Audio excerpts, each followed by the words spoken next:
Sou a professora Vanessa Mayumi e estarei com vocês na disciplina de Tecnologia da Costura Profissional. Vamos começar? Então, afinal, o que faz então o profissional de costura? O profissional de costura, ele é habilitado a trabalhar com diferentes maquinários e operações dentro de uma confecção. E esse profissional, ele pode trabalhar como autônomo, pode trabalhar em confecções, ateliês, cooperativas e oficinas de costura.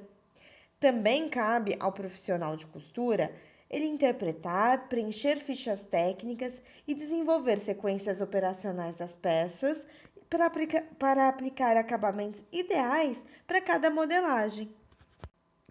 Agora vamos falar um pouquinho sobre a história da costura. A história da costura, ela começa lá na pré-história, quando o homem primitivo percebe que a caça, ele poderia trazer não apenas a carne do animal, mas ele também podia utilizar a pele para proteger ele do frio.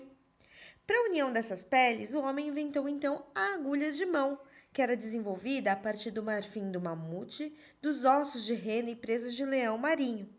Mas as tentativas para a descoberta de mecanismos para o processo de costura iniciou-se mesmo no século XVIII, em 1775, lá na Inglaterra, por Charles Wensington, que obteve a patente de um mecanismo com uma agulha de duas pontas e um só orifício.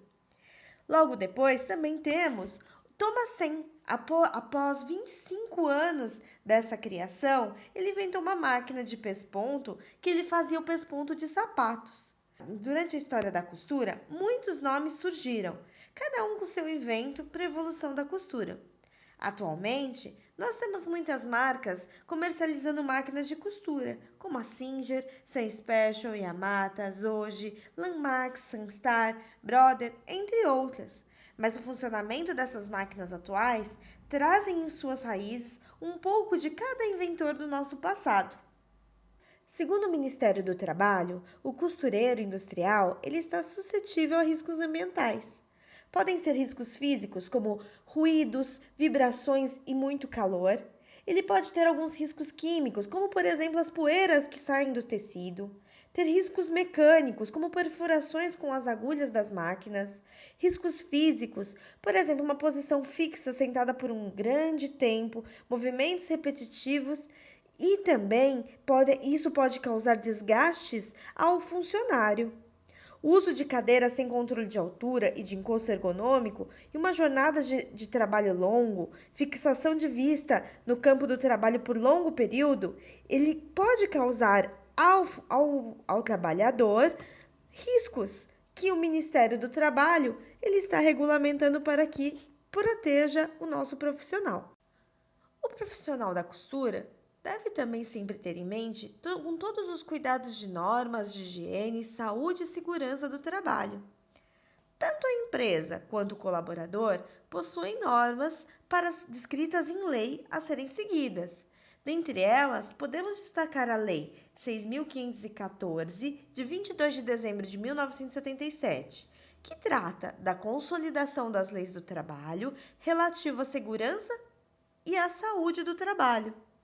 E também podemos falar sobre a Lei 3.214, de 8 de junho de 1978, que aprova as normas regulamentadoras, as NRs, relativas à segurança, à saúde do trabalho também. O Ministério do Trabalho, em 9 de outubro de 2002, criou a Classificação Brasileira de Ocupações, a CBO, que ela tinha por finalidade a identificação das ocupações no mercado de trabalho para fins classificatórios. De acordo com a classificação, o profissional de costura ele realiza atividades como organização do posto de trabalho, preparação das máquinas de costura, preparação de amostras, operação de máquinas de costura, trabalha segundo as normas de segurança, qualidade e meio ambiente e demonstra competências pessoais.